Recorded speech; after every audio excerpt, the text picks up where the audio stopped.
16장 25절로 34절까지 말씀입니다. 사도행전 16장 25절로 34절. 자시고 하겠습니다. 한밤중에 바울과 실라가 기도하고 하나님을 찬송하며 제자들이 듣더라. 이에 갑자기 큰 지진이 나서 옥토가 움직이고 문이 곧 다 열리며 모든 사람이 매인 것이 다 벗어진지라. 간수가 자다가 깨어 옥문들이 열린 것을 보고 제자들이 도망한 줄 생각하고 칼을 빼어 자결하려 하거늘 바울이 크게 소리질러 이르되 내 몸을 상하지 말라 우리가 다 여기 있노라 하니 간수가 등불을 달라고 하며 뛰어들어가 무서워 떨며 바울과 실라 앞에 엎드리고 그들을 데리고 나가 이르되 선생들이여 내가 어떻게 하여야 구원을 받으리까 하거늘 이르되 주 예수를 믿으라 그리하면 너와 내 집이 구원을 받으리라 하고 주의 말씀을 그 사람과 그 집에 있는 모든 사람에게 전하더라. 그 밤 그 시각에 간수가 그들을 데려다가 그 맞은 자리를 씻어주고 자기와 온 가족이 다 세례를 받은 후 그들을 데리고 자기 집에 올라가서 음식을 차려주고 그와 온 집안이 하나님을 믿음으로 크게 기뻐하니라. 아멘. 오늘도 함께 나누시는 이 하나님의 말씀을 통해서 새로운 은혜와 결단, 회복의 역사가 일어나시기를 예수님의 이름으로 기도합니다. 아멘. 오늘 말씀의 제목은 가둘 수 없는 복음입니다. 가둘 수 없는 복음. 이 16장의 사건은 사도 바울 개인에게만이 아니라 하나님 나라를 확장해 나가는 구속사와 세계 선교 역사에 큰 획을 긋는 사건입니다. 아시아로 복음을 전하기 위하여 나갔던 사도 바울에게 하나님께서 환상을 보여주시면서 복음 전파의 방향을 유럽 쪽으로 돌리게 하십니다. 그래서 그 환상에 순종해서 유럽의 첫 성인 빌립보에서 자주 옷감 장사를 하는 누디아라는 여인을 만나서 그 집이 제대를 받고 복음이 유럽에 들어가는 첫 시작부터 복음의 열매를 맺기 시작합니다. 그러나 기도하는 곳으로 가는 중에 귀신 들린 여종을 만나서 그가 괴로움을 당하는 것을 보고 치료해 주었다가 지금 이 사건으로 인해서 여종의 주인들이 고소를 합니다. 그리고 핍박을 합니다. 그렇게 고소하고 핍박하게 된 그 표면적인 이유는 우리 21절의 기록대로 로마 사람들이 자기들이 지금까지 듣지도 못한 이상한 풍속을 전해서 이 성을 요란하게 한다 라는 것이 표면적인 이유였습니다. 그러나 진짜 이유는 뭡니까? 바로 19절에 여종의 주인들의 자기 수익의 소망이 끊어진 것을 알고 자기들의 들어오는 수입이 쉽게 얘기해서 가계매상이 전부는 가계매상이 확 떨어졌다는 말씀이죠. 점을 굉장히 잘 봤던 것 같습니다. 그동안 귀신 들린 여종이 정말 귀신처럼 점을 잘 봤는데 그리스도 이름의 권세로 악한 영이 떠나가자 이제 점을 치는 그 능력이 사라져버렸어요. 그 더 이상 점을 못 치게 되니까 수입에 타격을 받은 겁니다. 그러니까 사도 바울 일행을 고소를 하고 핍박을 한 겁니다. 그래서 오늘 말씀은 우리가 읽은 말씀은 이렇게 귀신 들린 여종을 고쳐주고 치료해 주었다가 억울하게 매를 맞고 옥에 들어와 지금 매여 있는 상태에 있는 지금 상황이에요. 항상 여러분 복음이 열매를 맺어가는 그 때에는 어떤 이유든 어떤 모습으로든 복음의 전진을 막는 악한 영이 대적을 합니다. 이게 어떤 모습으로 올지 어떤 이유로 올지 우리는 알 수 없지만 항상 위장을 해서 오죠. 항상 표면적인 이유를 가지고 옵니다.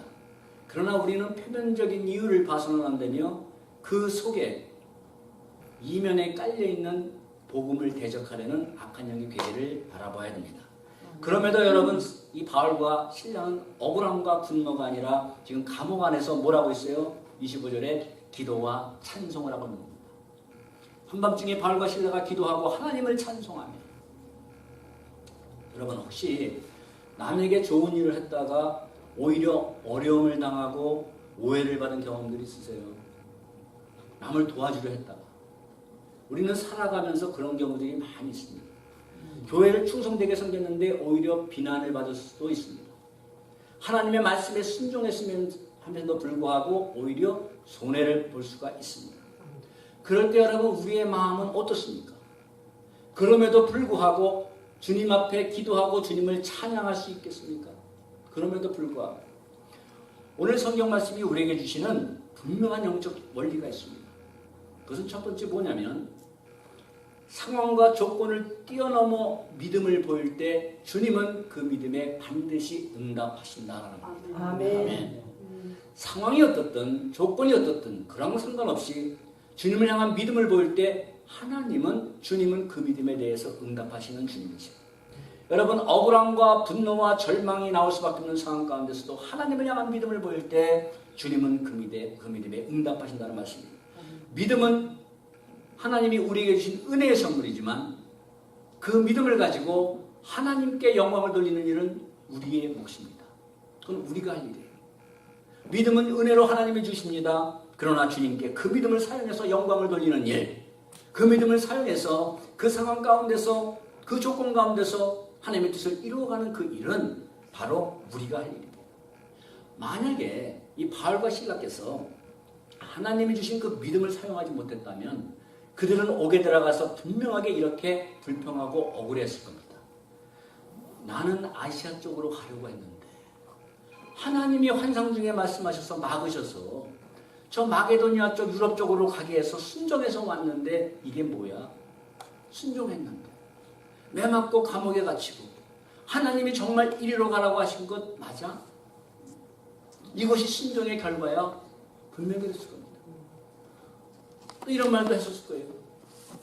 귀신 들린 여정을 보았을 때 내 여정도 아니고 내 누이도 아니고 우리 가족도 아닌데 그냥 지나갔으면 되는데 뭐 또 그렇게 불쌍하다고 또 여겨가지고 고쳐줬다가 이게 무슨 꼴이야?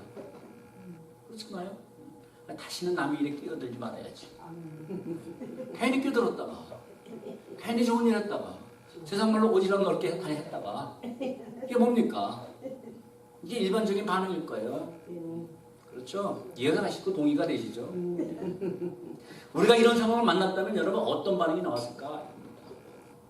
이런 상황과 조건 속에서 하나님을 그럼에도 불구하고 하나님을 찬송하고 기도한다는 것은 어느 상황 가운데서나 주님을 신뢰한다는 믿음의 표시입니다.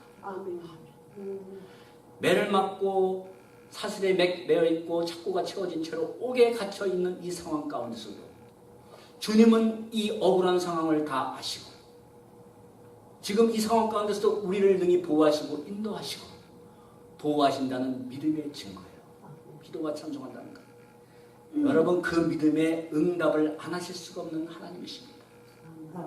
그 믿음을 보시고 우리를 사랑한다는 그 마음을 표현하지 않을 수 없는 하나님이세요. 표현하신 하나님이세요. 그러나 그 표현과 응답이 때로는 눈에 보이게 상황이 반전되는 것으로 나타날 수도 있고 때로는 눈에 보이는 어떤 상황이 반전이 없어요. 그대로 같아요. 그러나 어떻게 하나님이 응답하시는가?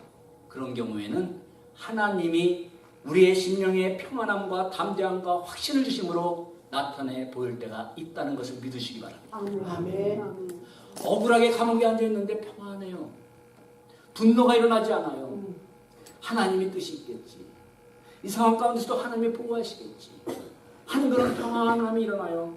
주님의 보호하심이 우리 심령에 느껴지고 우리 안에 계신 성령님이 나를 붙들고 가신 것을 우리의 영혼이 느낄 수 있어요. 그러면 그게 하나님이 함께 하시고 응답하신다는 그러한 사인으로 믿으시기 바랍니다. 아멘.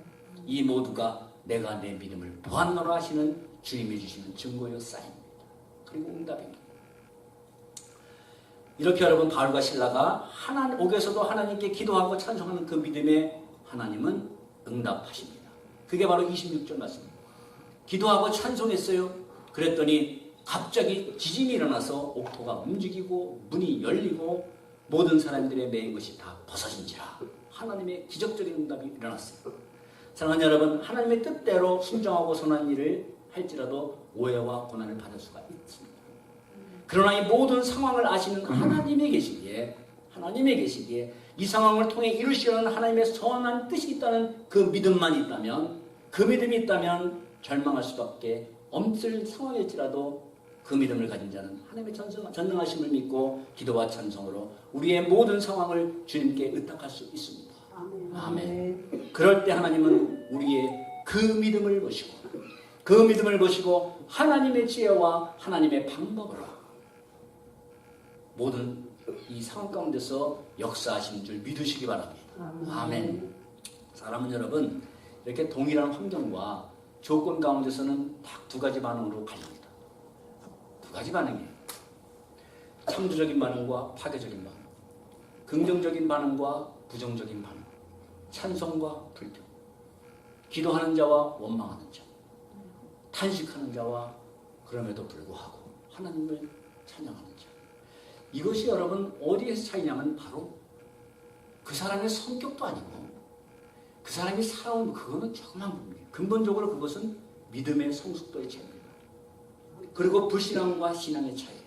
동일한 환경이 있습니다. 동일한 상황 속에 있습니다. 그런데 어느 분은 찬양을 해요. 어느 분은 탄식을 해요. 어느 분은 이 상황을 통해서 하나님이 무엇을 이루실까 기대를 합니다.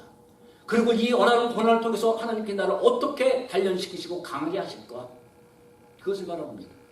그러나 불신앙의 차이는 불신앙의 사람은 뭐예요? 원망하죠. 절망하죠.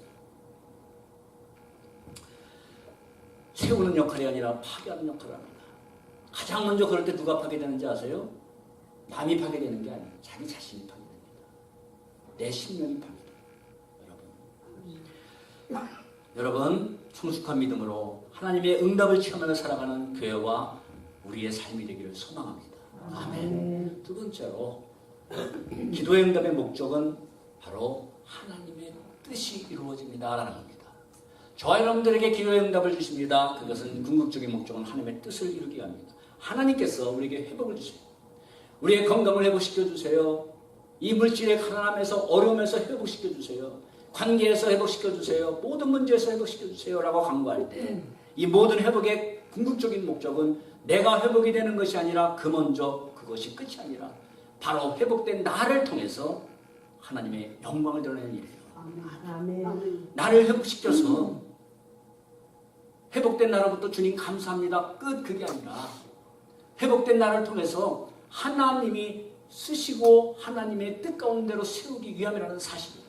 대개 여러분 우리가 기도 응답을 받으면 주님 감사합니다. 응답하셨군요. 내 원함이 이루어졌습니다. 감사합니다. 주님 여기로 끝나요. 더 좀 나가면 감사헌금 드리는 걸로 또 끝나고 위로받고 귀한 일이죠. 하나님 앞에 감사할 때 하나님 앞에 제가 여러분들에게 헌금 드리라는 얘기 아니에요. 감사함을 표시할 수 있는 그 마음은 복된 마음입니다. 우리가 살아가면서 그것이 많은 적이든 작은 것이든 동전 돈이든 우리가 하나님 앞에 감사를 표현할 수 있다는 것. 입술로만이 아니라 나의 몸을 통해서 또 우리가 그렇게 아끼고 그렇게 우리 자신들을 얼마나 아낍니까? 그리고 그런 충성을 통해서 그리고 정말 피가 치러지면서 사는 죽으면 죽으리라 하면서 벌어대는 그 돈을 위해서 그런 돈을 가지고 작은 하나님의 감사를 표현할 수 있다는 것은 굉장히 귀한 거예요. 그거는 마음이기 때문에 그래요. 마음이기 때문에. 하나님께서 우리 이 몸 충성하고 땀 흘리는 거 없으면 못하시겠습니까? 하나님의 뜻을? 하나님이 우리가 드려지는 헌금 없으면 주의 일을 구속의 사역을 못해 나가시겠습니까? 정말요. 드리는 자가 축복인 줄 믿습니다. 시간을 들여서 하나님을 충성하고 여러분 이렇게 그러나 여러분 우리는 내 원함이 이루어졌습니다. 감사합니다라고 끝나는 것이 아니라 거기서 더 나아가 나의 기도를 응답하신 하나님의 진정한 목적은 무엇일까? 라는 중요한 질문으로 나아가야 돼요. 그 다음 질문으로 나아가야 돼요. 감사합니다. 회복됐습니다. 그러면 회복된 나를 통해서 하나님 무엇하기를 원하십니까? 왜 저를 회복시켜 주셨나요? 왜 저의 건강을 회복시켜 주셨고 왜 저를 이 교회로 부르셨고 죽었던 영혼을 왜 살리셨나요? 하나님의 나를 향하신 뜻이 무엇인가요? 그 다음 질문으로 그 다음 스텝으로 우리는 나가야 돼요. 중요한 질문을 합니다. 말씀을 보면은 여러분 주님만 바울과 실라가 찬송하는 것을 들은 게 아니라 25절에 보면 뭐라고 되어 있어요? 죄수들도 듣더라. 죄수들이 듣더라. 같이 있는 감옥에 있는 죄수들이 다 들었어요. 바울과 실라의 기도와 찬송을 들은 죄수들의 반응 두 가지로 나눌 수가 있어요. 크게 첫 번째는 어떤 반응일까요? 매 실컷 맞고 들어와가지고 감옥에서 기도를 하고 찬송을 해. 야, 너무 매를 심하게 맞았나? 이해가 안 되는 겁니다. 두 번째는 뭐예요? 듣기에 저 사람들은 우리와 같은 강도나 그런 게 아니라 귀신 들린 사람을 고쳐주었다고 그렇게 고쳐주고 들어오면서 예수를 전하는 사람들이라고 하는데 야, 뭔가 보통 지수들하고는 우리들하고는 다르다. 들어와서 그들은 찬송하고 그 억울함에도 왜 나를 여기 잡아두느냐 소리를 내지 않냐고 하나님을 기도하고 찬송을 볼 때 여러분 그 반응을 볼 때 그 모습은 또 어떻겠어요? 좀 다른데 이런 두 가지 반응이 엇갈릴 때 바로 이럴 때 주님은 어느 쪽이 맞는가를 확실하게 보여주는 그 사건, 그것이 바로 기도와 찬송에 응답하셔서 26절에 옥토가 다 지진이 나고 착고가 풀려지는 역사를 응답하신 거예요. 과연 저들은 다르구나. 하나님께 기도하고 찬송했는데 예수 그리스도의 이름을 전파해서 악한 영을 떠나버렸다고 했는데 귀신을 떠나버렸다고 했는데 기도하고 찬송하니까 이런 놀라운 기적이 일어나는구나 라고 그것을 하나님께서는 보여주신 겁니다. 이 놀라운 하나님의 역사 앞에 간수는 질문합니다. 그게 30절 말씀입니다. 내가 어떻게 하여야 구원을 받으리까? 내가 어떻게 하여야 구원을 받으리까? 여러분, 이 질문은 이 간수만이 아니라 전 시대를 살아가는 모든 인간들이 가장 우선적으로 해야 될 질문이고 가장 절박한 질문이고 가장 중요한 질문입니다. 아멘. 내가 어떻게 하여야 구원을 받으리까? 이보다 더 중요한 질문 없어요. 뭐 인생을 살아가면서 뭐 어렵고 뭔가 좀 고차원적인 뭐 그런 질문을 하기 전에 모든 인생들 바로 내가 어떻게 하면 구원을 받을 수 있는가? 여러분 이 중요한 질문이었고 이 질문에 대한 분명한 답이 모른다면 완전하게 망하는 길이고 가장 부끄러운 길이고 완전하게 망하는 길이에요. 나는 어떻게 해야 구원받을 수 있을까? 그 답은 무엇인가? 다른 건 몰라도 여러분 내가 그토록 아끼는 나라는 존재 영원히 갈 곳을 결정하는 질문과 답이기 때문입니다. 이 중요하고 긴급한 간수의 질문에 사도들은 분명하게 대답합니다. 주 예수를 믿어라. 그리하면 너와 내 집이 구원을 얻으리라. 아멘. 아멘. 주 예수를 믿어라. 간단합니다. 어떻게 구원받을까? 주 예수 믿어라. 그리하면 너와 내 집이 구원받으리라. 주님은 이 영혼부터 바로 이 간수의 영혼이 가장 중요한 질문이 터져나올 수 있도록 이 두 복음의 증인들을 바울과 실라를 억울하게 빌보 감옥으로 보내갑니다. 이 간수의 질문에 분명한 답을 주기 위해서 이 두 선교사들의 기도와 찬송에 응답하신 겁니다. 응답 주시기 위해서. 간수의 가정을 구원하기 위하여 옥토를 흔들고 옥문이 열리고 매인 것이 풀어지는 역사를 일으키신 겁니다. 33절에 보면 그날 그 밤에 그 시각에 간수가 그들을 데려다가 그 맞은 자를 다 씻겨주고 그리고 자기와 온 가족이 다 세례를 받았다라고 기록이 되어 있습니다. 아멘. 아멘. 아멘.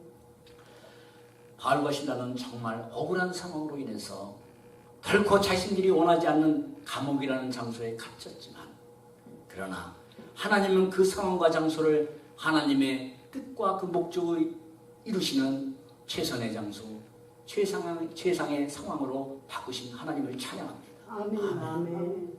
그 억울한 장소에서 하나님은 하나님의 뜻을 이루는 하나님의 뜻이 이루어지는 상황, 최선의 상황입니다. 하나님의 뜻이 나를 통해서 이루어지는 장소, 최선의 장소를 믿으시기 바랍니다. 아멘. 그곳에서 한 가정을 구원하시고 그리고 빌립보 교회가 기초가 서게 되는 그런 성도들이 부름받는 장소로 하나님 역사하셨어요. 바로 그들이 빌립보 교회 개척 멤버들이 되었으니 분명합니다. 이렇게 여러분 우리 기도 응답의 목적은 우리 뜻이 이루어지는 것 그것보다 더 중요한 것은 하나님의 뜻이 이루어지도록 응답하신다는 것을 마음에 새기고 우리는 기도해야 됩니다. 아멘. 아멘. 하나님 이 회복을 주옵소서. 그리고 회복된 나를 통해서 하나님 뜻을 이루어 주시옵소서. 그렇게 간절해야 돼요.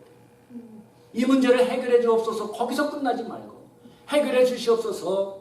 그리고 이것이 하나님의 뜻이라면 해결이 분명히 될 것이고 하나님께서 아직 때가 아니면 하나님께서 더 지연을 하실 것이고, 그러나 이 회복을 통해서 어느 때든 하나님의 뜻을 이루는 데 나갈 수 있도록 이끌어 주옵소서. 아멘. 아멘. 이렇게 기도하는 성숙한 믿음의 소유자들, 그런 교회 성도들 되기를 바랍니다. 아멘. 아멘.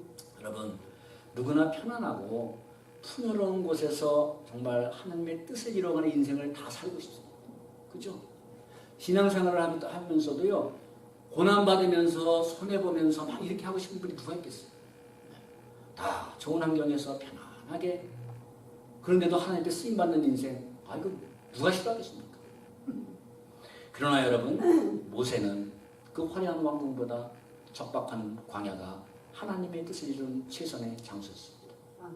다윗은 모든 것을 할 수 있는 그 왕궁, 그 부와 명예가 있는 그 왕궁에서 어떻게 했습니까? 간음죄를 범하는 최악의 장소로 만들어버렸습니다. 소돔과 고모라, 여러분, 세상의 눈으로 볼 때는 부와 쾌락이 있는 최상의 장소였지만 불타 없어지는 최악의 장소가 되고 말았습니다. 그러므로 여러분, 우리가 말하는 최선, 우리가 말하는 최악, 이것은 우리가 볼 때 잠시예요. 우리가 볼 때, 세상적인 눈으로 볼 때, 세상의 안목으로 볼 때. 그러므로 여러분, 하나님의 뜻을 이루어가는 형통한 인생은 뭐냐? 장소와 상황과 환경이 문제가 아니라 어느 장소, 어느 상황 가운데서도 하나님을 찬송하고 기도할 수 있는 믿음이 있는가가 중요합니다. 아멘. 그게 중요한 거죠. 우리는 살아가면서 많은 사람들이 그래요. 내 믿음을 탓하진 않아요. 그러면서 지금 상황이 이래서, 여건이 이래서, 누가 이래서, 결국은 본인의 믿음의 문제예요. 본인의 믿음의 문제예요. 저는 여러분들에게 저에게도 얘기하고 하는 것이, 말씀드리고 부탁드리는 것은, 이 뉴라이프 성도들은 많지 않아도 작아도 정말 믿음이 강하고 믿음이 성숙해서 하나님 보실 때 정말 어떤 정예부대처럼 그런 믿음의 소유자들이 되기를 간절히 소망합니다. 아멘. 그리고 제가 목회하고 사역하는 목적이에요. 더 선을 그어서 말하자면 그 외의 목적은 저는 없어요. 이 교회가 꽉 찼어요. 기쁘죠? 근데 성숙이 안 돼요. 그러면 안 기쁘죠. 그건 제 목적이 아니니까. 한 사람 한 사람들이, 그리고 저에게 개인적으로 다 사역자들에게 주신 사명이 있고 선교사님들에게 주신 사명이, 저에게 주신 사명은 그거기 때문에 그래요. 제가 다 같은 자를 구원하신 그 하나님의 은혜를, 그래서 여기까지 오게 하신 그 하나님의 은혜와 능력을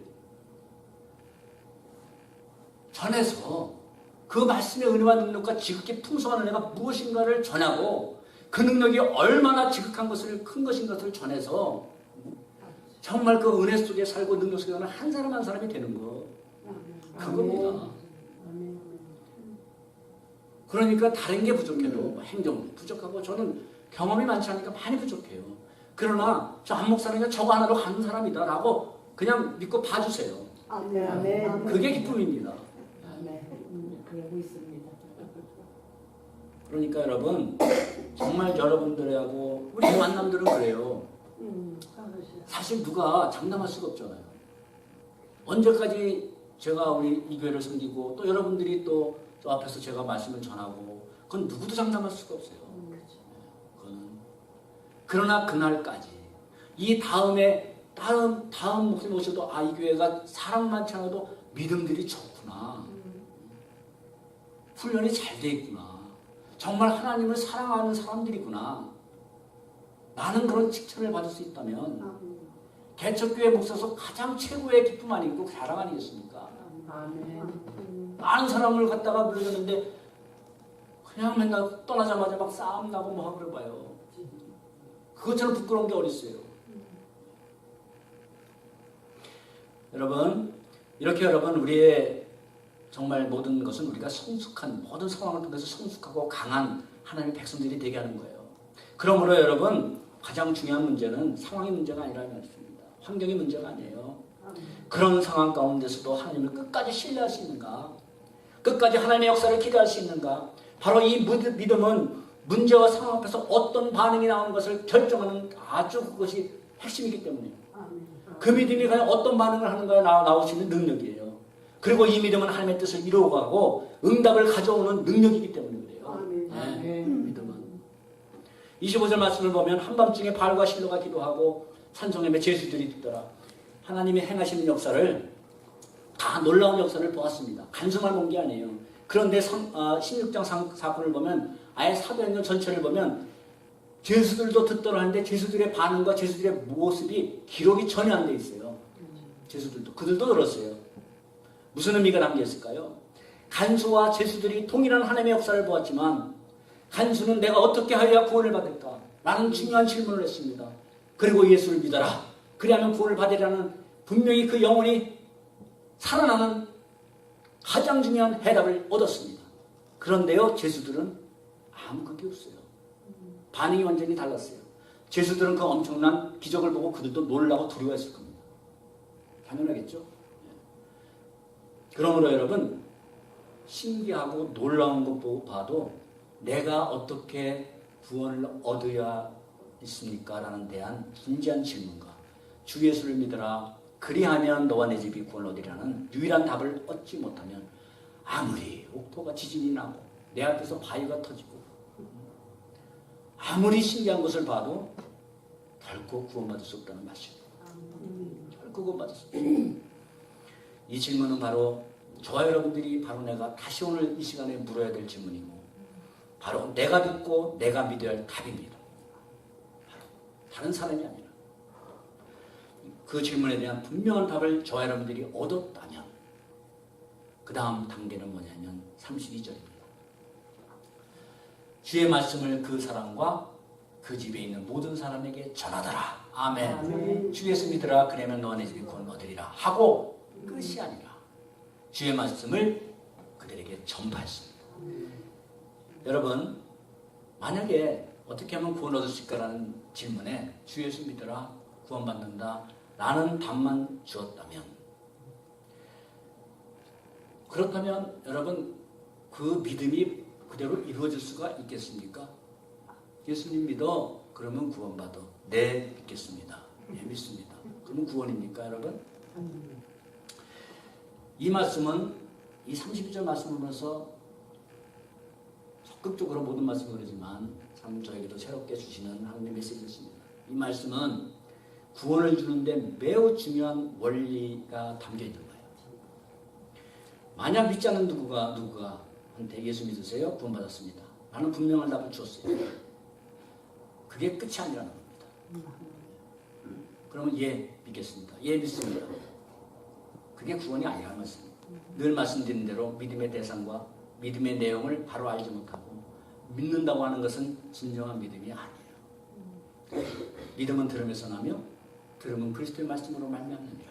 로마서 10장 10절의 말씀은 그대로 말씀을 통해 하나님이 어떤 분이신가를 분명하게 알고 그 하나님이 어떤 은혜와 은혜를 베푸시고 그리고 나를 위하여 어떤 영광스러운 약속을 하셨는가를 분명하게 깨닫고 깨달았다면 과거의 삶을 회개하고 이제는 그 은혜로 말미암아 하나님의 말씀을 따라 살고자 하는 새로운 결단이 일어남으로 비로소 믿음의 여정은 시작됩니다. 아멘. 그때부터 믿음의 여정이 시작되는 거예요. 예수부터 믿으십니까? 네. 구원받은 거 믿으십니까? 네. 세례 받으셨습니까? 네. 그 자동으로 나온다고 구원도 자동으로 가는 게 아니라 말씀입니다. 주 예수를 믿어라. 그런 다음에 전해줬어요. 뭐를요? 주의 말씀. 아멘. 주의 말씀. 그 주의 말씀을 듣고 하나님이 이런 분이시구나. 우리 주님이 이런 역사를 이루셨구나. 나를 위하여. 그리고 주님이 이런 약속을 하셨구나. 나를 위하여. 그래서 내가 이 주님을 믿으면 그 사망의 그런 죄의 구덩이에 영원한 형벌 속에 있는 내가 영원한 하나님의 나라에 살게 되었구나. 할렐루야. 감사하게 됐어.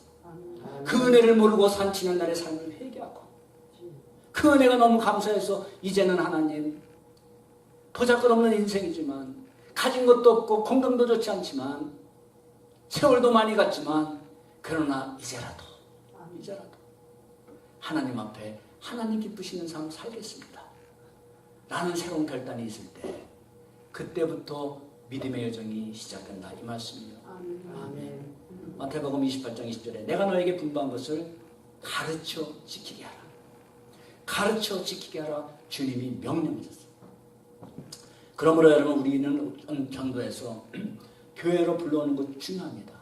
그러나 교회로 불러서 앉혀놓는 것이 끝이 아니라 그 다음부터 오늘 말씀처럼 참 복음을 듣고 가르침을 받아 그 말씀을 따라 살아가도록 하는 것이 저와 여러분들의 사명이에요. 아멘. 이렇게 주님의 말씀을 듣고 그 심령에 구원의 역사가 일어났다면 바로 그 삶의 변화가 일어나고 그 심령에 이전 세상 것으로는 일어나지 않았던 영적인 기쁨이 일어납니다. 아멘. 영적인 기쁨이 일어나요. 33절하고 34절 말씀합니다. 그 밤에 간수가 그들을 데려다가 맞은 자리를 씻어줘요. 때릴 때는 저고 씻을 때는 덧대를 할 때는 저고 맞은 자리를 씻어주고 자기와 그 온 가족이 세례를 받고 그들을 데리고 자기 집에 올라가서 음식을 차려주고 그와 온 집안이 하나님을 믿음으로 크게 기뻐하더라. 할렐루야. 아멘. 하나님을 믿음으로 크게 기뻐하더라. 이렇게 여러분 그들의 심령에 변화가 일어났어요. 그리고 하나님을 믿으면서 성령님이 우리 안에 임하시니까 이 기쁨이 뭔가 세상에서는 내가 느껴보지 못한 그런 기쁨. 내 손에 쥐어진 건 아무것도 없는데 물질이 쥐어진 것도 아니고 내 건강이 회복이 된 것도 아니고 병이 고쳐진 것도 아닌데 내 자식이 잘 된 것도 아닌데 눈에 보이는 건 아무것도 없는데 이 안에 말할 수 없는 그 영적인 기쁨 그것이 일어났다는 이 말씀입니다. 아멘. 여러분 죽은 영혼이 살아나는 기쁨 온 가족이 구원을 받는 기쁨보다 더 큰 기쁨이 있겠습니까? 여러분 사랑하는 여러분 감옥에 갇힌 자는 분명 바울과 실라였습니다. 그러나 진정으로 감옥에 갇힌 자는 간수라는 사실이에요. 진정으로 감옥에 갇힌 자는 간수였습니다. 그는 결코 자기 힘으로 빠져나올 수 없는 사망이라는 감옥에 갇혀 있었어요. 결코 나올 수 없는. 바울과 실라가 죄인이라는 명목으로 감옥에 들어갔지만 진짜 하늘 앞에 죄인은 간수였어요. 용서받지 못하는 죄인. 그가 세상에서 윤리적으로 깨끗한 삶을 살았다 할지라도 그는 여전히 죄 문제를 해결받지 못한 용서받지 못한 죄인이었습니다. 진짜 죄인은 간수예요. 이 간수의 모습이 여러분 바로 저와 여러분들의 모습 아닙니까? 이 간수의 모습이 바로 저와 여러분들의 모습이에요. 스스로 죄 없다 하나 저와 여러분이 하나님 앞에 죄인이었고 스스로 나는 감옥에 갇히지 않았다 나는 자유하다 하나 바로 우리가 사망의 세력에 갇힌 자였고 스스로 기쁘다 하나 진정한 기쁨을 잃어버린 자 바로 저와 여러분들이 간수의 모습이고 우리의 모습이었어요. 사랑하는 여러분 감옥이라는 그 억울하고 촉박한 상황 가운데 갇히는 최악의 상황 속에서 한 가정을 구원하시는 최선의 역사를 하나님은 이루셨습니다. 아멘. 감옥이라는 절망의 장소에서 죽은 영혼이 살아나는 큰 기쁨의 잔치가 열렸습니다. 탄식만 있는 어두운 곳에서 기도와 찬송을 하게 하심으로 승리의 노래를 부르게 하셨습니다. 아멘. 복음으로 인하여 내가 죄인과 같이 매이는 데까지 고난을 받으나 하나님의 말씀은 매이지 아니하리라. 아멘. 아멘. 말씀은 매일 수가 없어. 사도 바울의 육신은 가둘 수가 있지만 그 육신 가둬봐야 뭐하겠습니까? 그 안에서도 복음이 전파되는데 감옥에서도 어디를 갖다 놔도 감옥에 갖다 놔도 여러분 혹 감옥과 같은 무엇인가에 저 여러분들 갇혀 있지 않습니까? 답답해요. 내가 어찌할 수 없어요. 감옥 같아요. 내 힘으로 도저히 풀 수 없는 무엇인가에 매여 있는 것 같습니까? 이것만 풀어주면 좋겠는데. 그럴지라도 여러분 기도와 찬양을 끝까지 포기하지 마시고 하나님을 신뢰한다면 하나님은 응답하실 겁니다. 아멘. 그 응답으로 인하여 하나님의 뜻이 바로 우리 자신을 통해서 이루어지는 큰 기쁨을 체험하게 될 것입니다. 아멘. 그러므로 어느 상황 가운데서도 우리의 기도는 주님의 뜻을 이루소서가 그걸로 끝이 나야 됩니다. 깊도다 하나님의 지혜와 지식의 풍요하니 그의 판단은 헤아릴 수가 없고 그의 길은 찾지 못하는도다. 우리에게는 비교가 될 수 없는 지혜와 지식의 풍성. 그러므로 지금의 상황이 결론이 아니라 깊고 높으신 하나님의 섭리와 지혜가 결론입니다. 어느 상황 가운데서나 하나님의 지혜와 섭리를 믿는 믿음을 가지고 영적 기쁨으로 충만한 자가 돼서 아직도 우리 주위에 우리 가족에 영적으로 갇혀있는 자들에게 복음을 주어서 나만이 아니라 그들도 영적인 기쁨을 누릴 수 있도록 하는 저희들이 되기를 소망합니다. 아멘. 세상이 가둘 수 없는 그리스도의 복음을 품고 살아가는 자, 어느 상황 가운데서도 어느 세력도 가운데서도 우리는 갇히지 않는 자입니다. 내 안에 가둘 수 없는 복음을 품고 살아가는 자는요, 세상에 가둘 수가 없어요. 여러분, 세상에 갇히지 않는 삶을 살아가려고 합니까? 그러면 세상에 가둘 수 없는 그리스도의 복음을 가슴에 품고 전하며 살아가는 저와 여러분들이 되기를 축복합니다. 아멘. 기도하겠습니다.